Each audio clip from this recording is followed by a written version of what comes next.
Boa tarde, pessoal. Boa tarde a todos. Bem-vindos à nossa live. Estamos ao vivo no Facebook e no Instagram.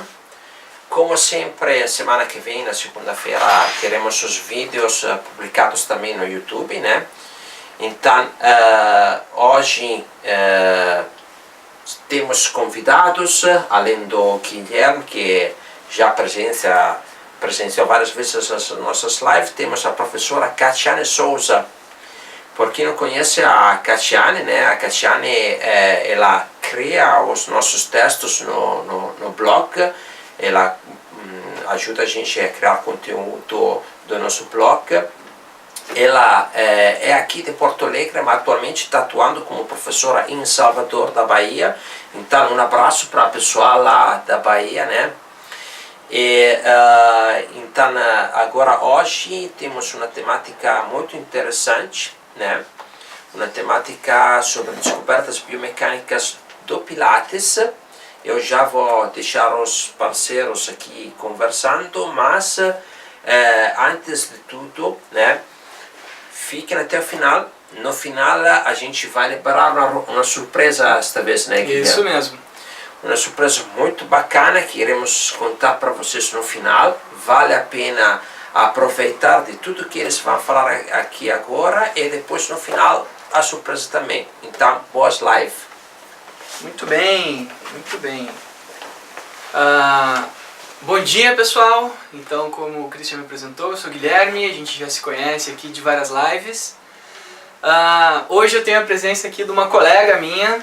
A Catiane, ela é minha colega da nossa formação acadêmica, desde a graduação até o mestrado, e agora ela também é doutoranda junto comigo em Ciências do Movimento na área de Biomecânica. Então, estamos aqui presentes com uma futura doutora em Biomecânica.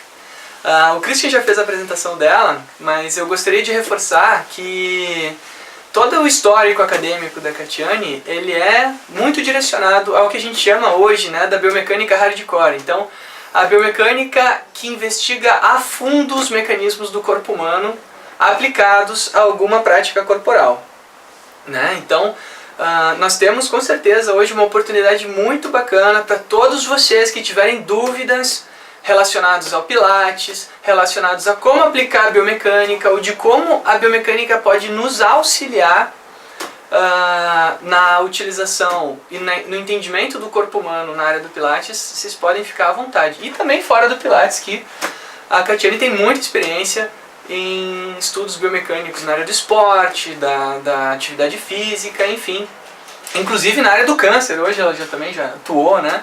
Bastante na água, né? Muito lugar, né? Eu acho que é uma oportunidade muito bacana para todos vocês. Eu estou olhando aqui o pessoal entrando, então já temos aqui a Kelly dentro, o Thiago entrou. Thiago, tudo bem, cara?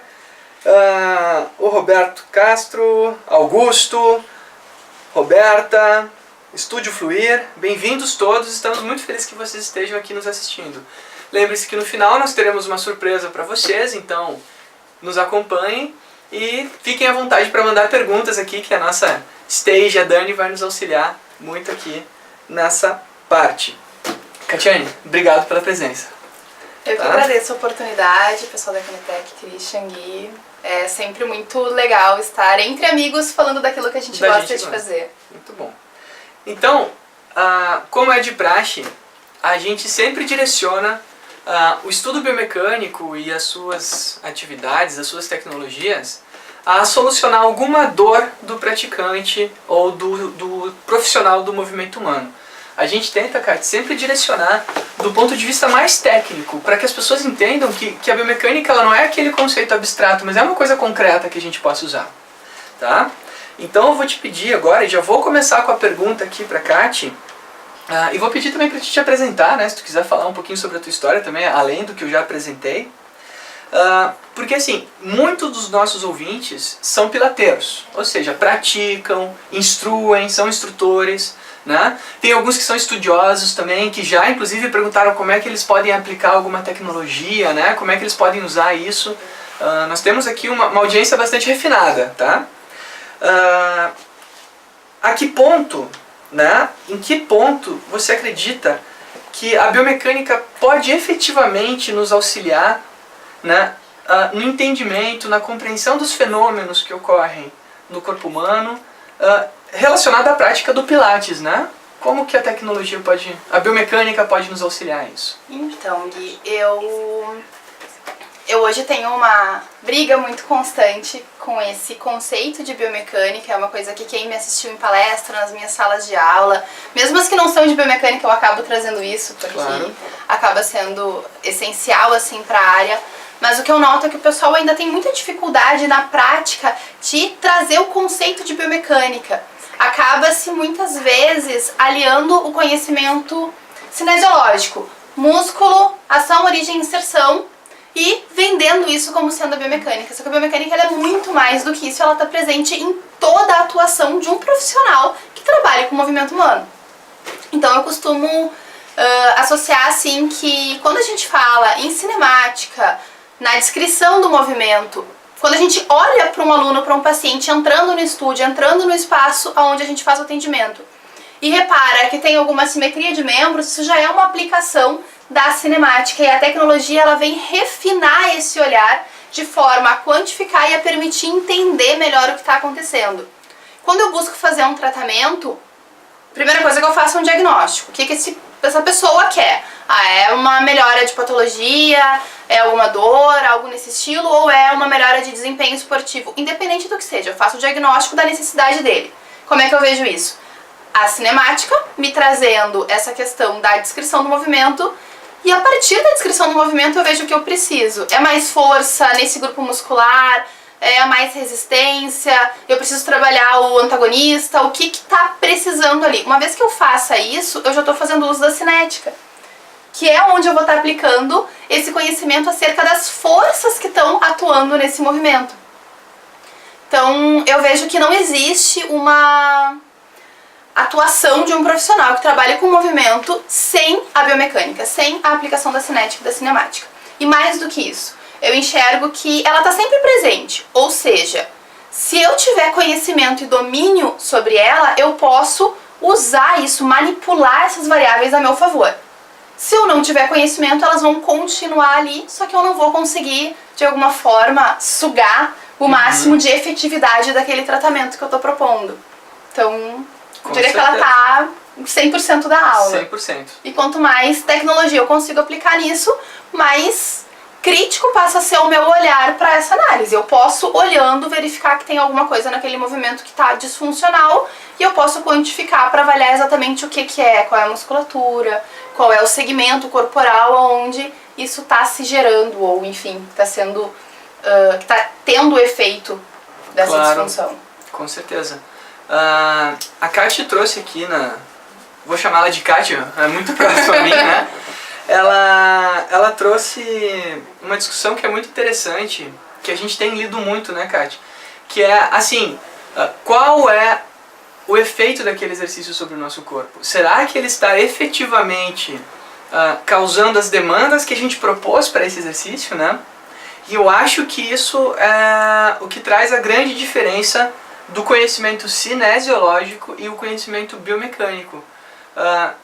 O quanto tu acha que é essa diferença? Eu vou ir além um pouco da nossa entrevista, porque tem falas que eu acho interessantes da gente trazer e aprofundar, né? Qual tu acredita, assim, de forma objetiva, né, que é a diferença desse conhecimento cinesiológico e o conhecimento biomecânico? Ele tem diferença? Então, o que eu acredito hoje, assim, em vista do que eu estou estudando? A cinesiologia, a gente tem alguns autores bem recentes trazendo isso, ela é uma área de conhecimento que possui inúmeras subdisciplinas. Então a cinesiologia, ela vai enquanto área de conhecimento, porque eu diria que dá para dar dois olhares para ela. Enquanto área de conhecimento, a cinesiologia, ela vai ter inúmeras subdisciplinas. Então eu posso ver uma pessoa correndo e eu posso olhar, através da cinesiologia, dessa análise do movimento, a psicologia do esporte. Qual é a motivação daquele cara correr? A fisiologia do esporte. Qual é a rota metabólica que essa pessoa está utilizando para correr? A biomecânica. Quais são as forças, quais são as cargas, o que está sendo demandado. Então, a biomecânica é uma subdisciplina dessa grande área de conhecimento que a gente chama de cinesiologia. Isso é uma das coisas. Então, eu vou usar a biomecânica a partir das tendências geradas pelas forças para saber como aquele movimento está se dando. É um olhar mecânico para o movimento, aplicação das leis da mecânica nesse movimento. Claro. Em paralelo a isso, que é o que eu acho que gera grande confusão, a gente tem dentro dos currículos acadêmicos a disciplina de cinesiologia, que na súmula se propõe a tratar músculo, ação, origem e inserção. Para eu saber qual é a ação de um músculo e quando ele vai estar sendo demandado, eu preciso saber qual é a tendência que aquele exercício está gerando no corpo. Logo, eu preciso usar um olhar mecânico para saber o músculo que está sendo utilizado. Mas quando eu falo só de músculo, esse exercício utiliza esse ou aquele músculo, eu estou falando de cinesiologia enquanto disciplina acadêmica.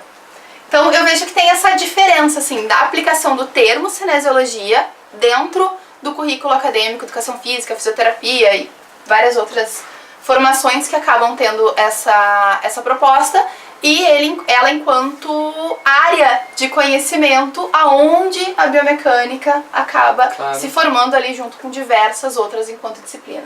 Então tem o ponto de vista tanto da área de conhecimento quanto o currículo acadêmico que gera na gente essa confusão. Que eu acho que é o que fomenta exatamente essa mistura de gente, não, se tá falando só que com essa pegada pega mais um músculo e com essa pega mais outro, isso é descrição cinesiológica.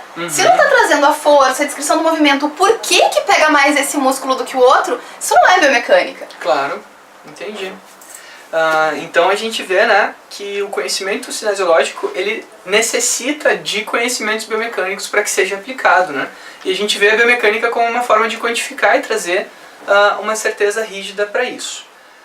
Tem pergunta? Tem uma fala aqui do Matheus, mandou um abraço para ti, abraço para o melhor professor da UFSC, Guilherme. Opa, tudo bem? Obrigado. Bom, Kati, então assim, a gente observa cada tecnologia e como a gente pode aplicar ela, né? Uma das tecnologias que está surgindo mais direcionamento aqui, principalmente porque ele vai solucionar questões internas ao corpo, ele vai responder perguntas do que está acontecendo dentro do corpo. E além disso vai me permitir dar feedback, dar uma resposta instantânea para a pessoa do que ela está fazendo, o que ela deveria estar fazendo durante o movimento, é a eletromiografia, né? Ela nos traz respostas internas ao corpo, né? Uma resposta do que o meu corpo está fazendo naquele momento, né? Enfim, com os eletrodos, uma técnica que a Katiane está muito habituada de trabalhar. Na literatura, Katiane, o que nós temos hoje que a eletromiografia pode contribuir para o nosso entendimento, para o nosso conhecimento na área do Pilates? Pouca coisa. Pouca coisa? Qual é o grande ponto da eletromiografia no Pilates? O Pilates ele é um método, né, que possui princípios, que possui uma progressão. Eu diria que a grande diferença do Pilates para as outras atividades físicas é que o Pilates ele prepara o teu corpo antes de te colocar em exercício. Então, por exemplo, dentro de uma academia, a gente coloca o aluno lá fazer um agachamento e à medida que ele está fazendo, eu vou dizendo, olha, melhora isso, arruma a coluna, arruma não sei o que, e eu vou preparando o corpo dele enquanto ele faz. Sim. No Pilates, se eu colocar um aluno a fazer um exercício e ele não tiver o corpo preparado para esse exercício, eu não vou insistir, eu vou trabalhar com outros exercícios, com regressões, eu vou preparar aquele corpo para levar ele a construir aquele movimento, quando ele tiver capacidade. Uma construção de exercícios. Uma construção de movimento, exatamente. O que acaba acontecendo? A literatura, ela acaba trazendo muito alunos ou praticantes, ou mesmo não praticantes, que não estão no nível de prática daqueles exercícios. Então, muitos dos estudos que nós encontramos com a eletromiografia do Pilates usam exercícios intermediários ou mesmo avançados com alunos que não têm a prática do Pilates. Ou seja, isso não se sustenta dentro do método. Sim. Se a pessoa não construiu, se ela não conhece os princípios do método para aplicar aquele exercício, só é praticante de musculação e ela vai ser avaliada como um representante de alguém que faz aquele exercício tendo construído o movimento, eu não posso garantir que a forma como vai se dar essa ativação eletromiográfica, esse recrutamento muscular vai ser similar a de alguém que cresceu, construiu o movimento dentro do método. Muito Então, interessante. são poucos os estudos que a gente tem hoje que respeitam o método enquanto trazem a pesquisa. E a gente começa a alimentar outra discussão nossa de muitos anos, que é a questão da pesquisa ter que servir para a prática. Exatamente. Porque eu, enquanto pesquisadora, que pego uma pesquisa dessas, vejo que ela não serve para embasar a minha prática clínica. Porque a resposta que ela me traz não se sustenta porque não representa o meu aluno. A Kátia trouxe uma expressão aqui que eu achei muito interessante, que é a construção do movimento, né? Que a eletromiografia, ela poderia nos trazer... Você acredita, Kátia, que utilizando a eletromiografia, eu poderia saber se sim ou se não, né? Ou como, enfim, aquilo que tu acredita na tua experiência como pesquisadora, se com a eletromiografia eu poderia ter inferências se eu estou atingindo aquela construção do movimento que eu desejo, um movimento ideal, se é que existe? Tu acredita que a eletromiografia pode contribuir isso para mim? Pensando até mesmo numa situação de biofeedback, onde eu poderia estar não necessariamente avaliando, mas trazendo isso enquanto possibilidade de uso durante as minhas aulas, sem sombra de dúvida. Porque o que acaba acontecendo? Em atividades mais complexas, como o Pilates, por ter tantos princípios, acaba sendo, a gente tem uma situação onde nem sempre a pessoa consegue manter a atenção no corpo todo, como é proposto. Então, a partir de um monitoramento eletromiográfico, eu consigo dar a orientação verbal para o meu aluno de que ele está esquecendo desse ou daquele músculo especificamente. Nem tudo a gente consegue resolver, né? Claro. Enfim, a gente trabalha muito com musculatura profunda no Pilates, principalmente, que a eletromiografia de superfície não vai estar trazendo uma resposta a respeito. Porém, com certeza seria bem interessante poder oferecer para o aluno essa avaliação eventualmente durante as aulas, até para que essa construção se dê não subjetivamente, mas diretamente para aquilo que ele está deixando um pouco menos em evidência, dá para se dizer, durante o movimento. Sem contar que nos traz também essa ideia de progressão, que é algo muito importante, né? Como esse aluno está progredindo ao longo de suas aulas. Com certeza. Temos Dani, pergunta, pessoal. Vamos lá. Aqui no Instagram, o Augusto Meyer perguntou: então, como o profissional pode fazer a prática baseada em evidências que muita gente vende hoje? O que é, afinal, prática baseada em evidência? Né? Pergunta pra ele o que é a prática baseada em evidência. Isso é uma preocupação, Augusto. Como que a gente vai se apoiar? E vamos aproveitar que a Kátia está aqui para a gente poder ter essa intenção, né? A gente tem que ter bastante cuidado. A Kátia trouxe uma questão que é: será que a ciência está trazendo subsídio para melhorar a nossa prática? Né? Isso é uma preocupação muito grande que a gente tem. Então, primeiro a gente tem que entender o que é a prática baseada em evidência. A prática baseada em evidência é quando nós temos um suporte suficiente, né? E aí existem métodos para se dizer, né, que nós temos evidência. Qualidade dessa evidência. Quando nós temos um suporte suficiente para responder uma dúvida, né? Então, a prática baseada em evidência, primeiro, Augusto, a gente tem que buscar assim, será que nós temos estudos suficientes, e nem sempre é só um, né? Será que nós temos pessoas no mundo suficientes concordando, respondendo aquela dúvida e chegando num consenso sobre aquele tema? Então esse é o primeiro ponto. A prática baseada em evidência, ela nunca é formada por um autor, né? Porque às vezes eu chego numa conclusão e a Kátia, no mesmo estudo, uma coisa muito parecida lá em Salvador, pode chegar numa conclusão diferente da minha, por serem realidades diferentes, pessoas diferentes. Então, a prática baseada em evidência, ela demanda esse refinamento de quantidade mesmo de pessoas respondendo a uma mesma pergunta. Mas vamos passar a bola para a Kátia. Kátia, tu acredita que é possível se praticar Pilates sob uma ótica dos princípios científicos? Tu acha que a ciência tem mesmo como ajudar a gente a melhorar a prática? Eu acho que quando a gente cria uma criticidade no leitor, onde ele vai cobrar uma qualidade metodológica do estudo que ele está consumindo, a gente cria um ambiente favorável para que daqui a alguns anos possamos ter esse cenário. O que acontece? Dentro da academia, dentro do laboratório de pesquisa da URGS, por exemplo, já tive aulas onde os professores diziam: não, vocês falam que não existe pesquisa suficiente sobre Pilates, mas eu joguei na base de dados e tem vários. Mas quando tu vai olhar com essa criticidade, quem foi a amostra, quais eram os exercícios, qual foi a metodologia utilizada para responder isso, porque até metodologias como biofeedback de pressão, coisas que a gente sabe que não respondem, talvez na clínica sirvam, mas para a pesquisa não é uma tecnologia validada.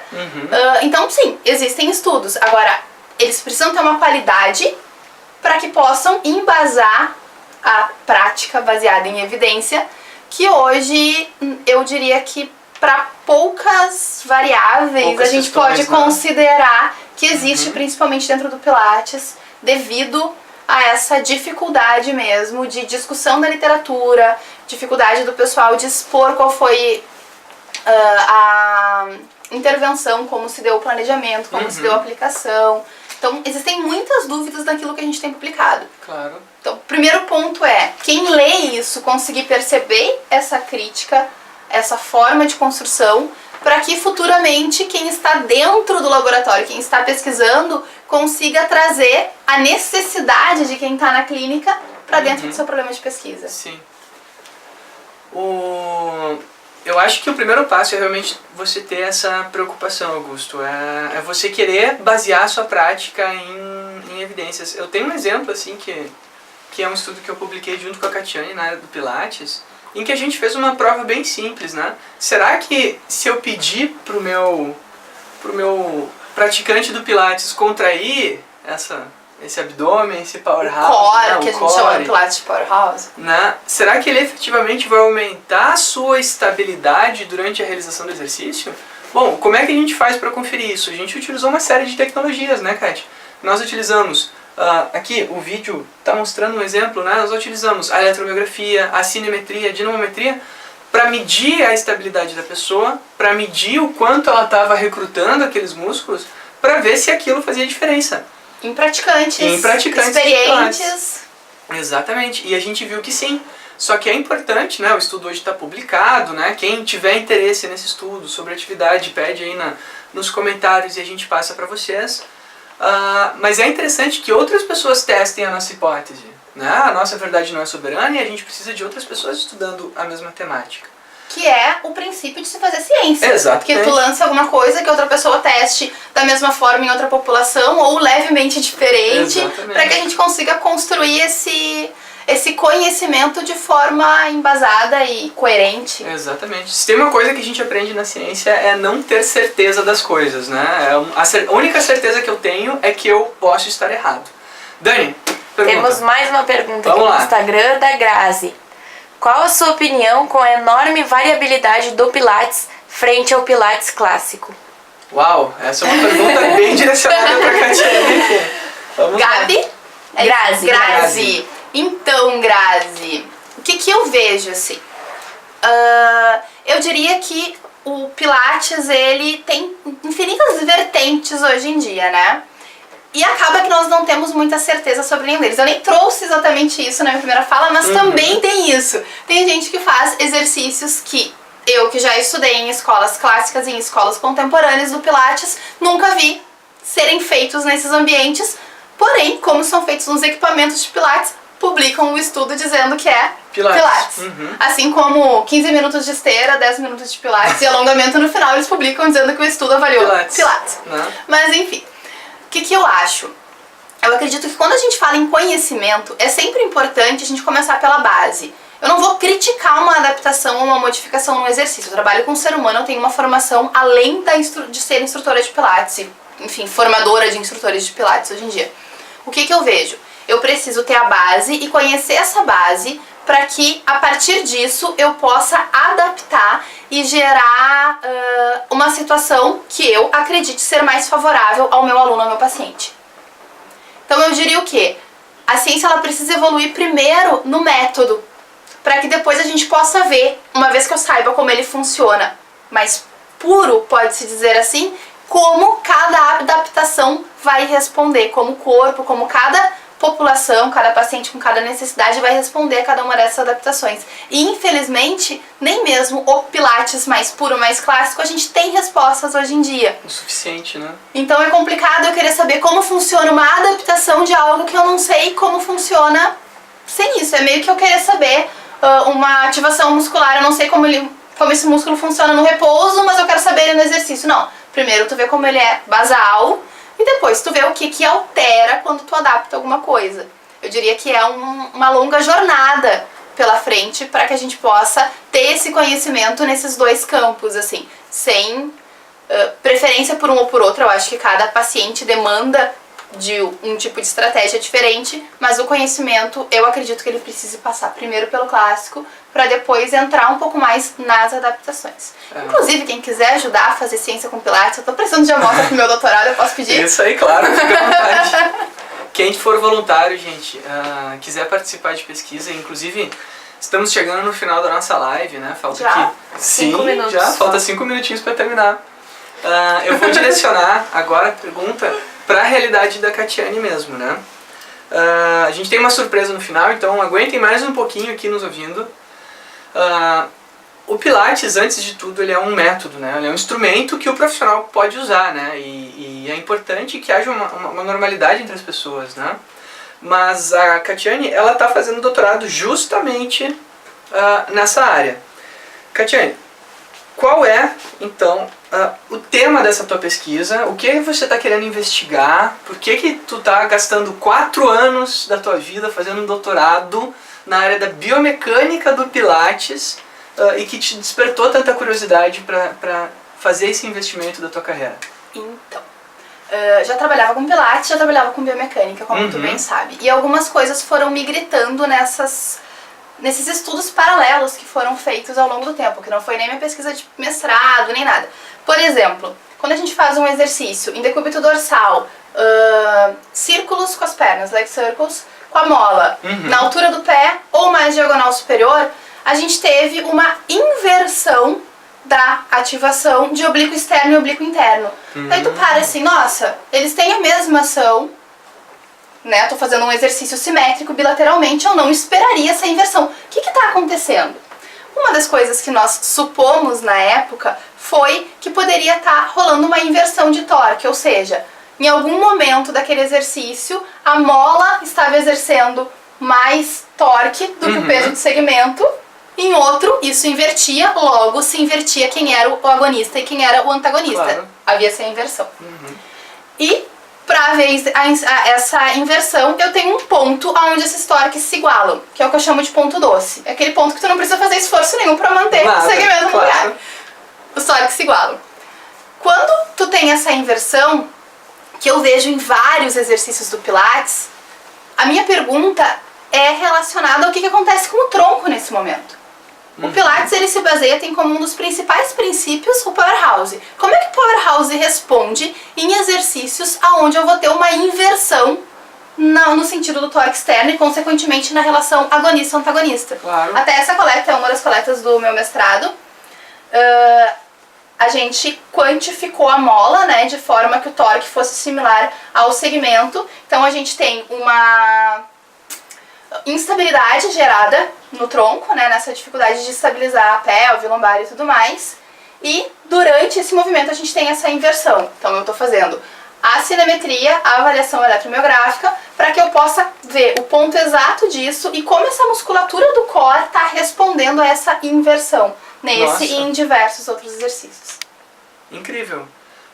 Então a gente pode ver que a ferramenta, né, esse indivíduo ele está aqui com marcadores reflexivos, né, ele está com uma mola em que a Catiane conhece a força, né, isso inclusive é tema de discussão, né, qual a força da mola, né, quanto aquilo aplica, né, e uma série de eletrodos para ela investigar o Powerhouse durante o exercício. Então, realmente, né, como que o core vai responder simplesmente de eu fazer um exercício de uma forma mais leve, mais pesada, num gesto diferente, é uma coisa que muitos profissionais com certeza têm dúvida quando está praticando, né? Será que eu realmente estou enfatizando na musculatura que eu quero, né? Eu acho que essa é uma dúvida. E mais do que isso, a progressão. Eu vou pensar a progressão para o segmento móvel ou para o core, que muitas vezes é o foco do exercício. Porque o Pilates tem dessas também, né? Sim. Eu tô alterando ali a posição de braços ou de pernas, membro superior e inferior, mas o meu foco é o powerhouse, não é o que eu tô mexendo. Então a minha progressão dentro desse exercício, ela tem que ser pensada na carga para esses membros e com isso manter uma constância de agonista-antagonista, ou se o meu foco é o powerhouse, eu deveria pensar em formas de desestabilizar o powerhouse e de trazer maiores demandas para ele. Claro. Então, isso acaba respondendo também dessa forma. Muito bem. São Isso é mais uma pergunta que eu acho que eu Sim, consigo responder com ao certeza. final da pesquisa. São questões que a gente surge. Vamos direcionando então a nossa live hoje pro final. Kátia, eu vou te pedir pra... Só Uma fazer pergunta? um comentário. Não, Vamos um lá. comentário sobre a resposta que a Grazi comentou a tua resposta. Ela falou: show! A biomecânica tem evoluído frente às variações, porque o que é evidência hoje, amanhã pode não ser. Pode não ser. Para qualquer área de conhecimento. Nossa, né? A história do ovo, né? Um dia faz mal, outro faz bem. Kátia, eu vou pedir então para te divulgar o teu trabalho, tá? Qual é o tipo de amostras que tu quer, as pessoas que podem ser voluntárias, quem se interessar, né? Em se aproximar da biomecânica, se interessar em de repente conhecer esses métodos, né? A Katiane está fazendo o doutorado dela nessa área. Para te dizer aqui quais são as pessoas, e daí tu fala as tuas redes, claro, fiquem à vontade para manifestar o seu interesse aqui nos nossos comentários, mas divulga as tuas redes sociais também, o teu @Katia aqui, para as pessoas poderem entrar em contato contigo e buscar Perfeito. informações e se elas podem participar. Inclusive, quem tem interesse, eu imagino que, enfim, quem tá aqui hoje com a gente tem interesse nisso, é uma forma de vivenciar uma coleta dentro de um laboratório. Então, um laboratório lá ele vai ter diversas técnicas de pesquisa, algumas que não vão estar sendo usadas como as plataformas de força, mas é uma possibilidade de conhecer esse espaço, de ver como funciona o sistema, a coleta, a eletromiografia, a cinemetria. A gente sempre chama o pessoal, quer vir dar uma olhada, ver como é que tá ficando, ver como é que fica o pontinho reconstruído no computador Isso e tal. aí. Eu tô procurando homens e mulheres entre 22 e 39 anos que estejam praticando Pilates ininterruptamente há 6 meses. Eu tô pedindo 2 horas semanais. Quem é instrutor, que dá ali 10 minutos de manhã, 20 minutos de tarde, que consegue fazer a prática, se no final da semana consegue somar no mínimo as 2 horas, show, tá dentro. São pessoas que não tenham distúrbios ossos musculares, desculpa, visíveis na coluna, assim, alterações posturais, identificadas visualmente, ou lesões importantes, né? Torce de tornozelo, essas coisas todas que eu acho que é o que está dificultando, porque o pessoal acaba tendo nos últimos 6 meses. Não é tão difícil assim, é uma coleta que dura em torno de 3 horas. A gente tem que fazer toda a preparação da pele para eletromiografia, preparação para a colocação de cada um desses pontinhos, que tem um ponto anatômico específico. A coleta está sendo na ESEF, ali no Jardim Botânico, aqui em Porto Alegre. E, gente, quem puder divulgar aí... Né? Quais tuas redes? Quem quiser me contatar hoje, eu tô respondendo mais pelo @Profcat no Instagram. A pessoa até pode marcar ali no vídeo na hora que postar. Respondo direct, eventualmente posto alguma coisa de conteúdo também. E, enfim, né, quem tiver algum retorno sobre essa possibilidade para pesquisa também, quiser entrar por ali, a gente troca o WhatsApp. Muito bem, então @Profcat, Prof.cat. prof.cat, procurem ela aí no Instagram que ela vai retornar a vocês. Christian, vamos fazer então a nossa finalização? Entra aqui no Vamos. vídeo. Também quero surpresa. Aí, ó. Agora estão chegando a falar da surpresa.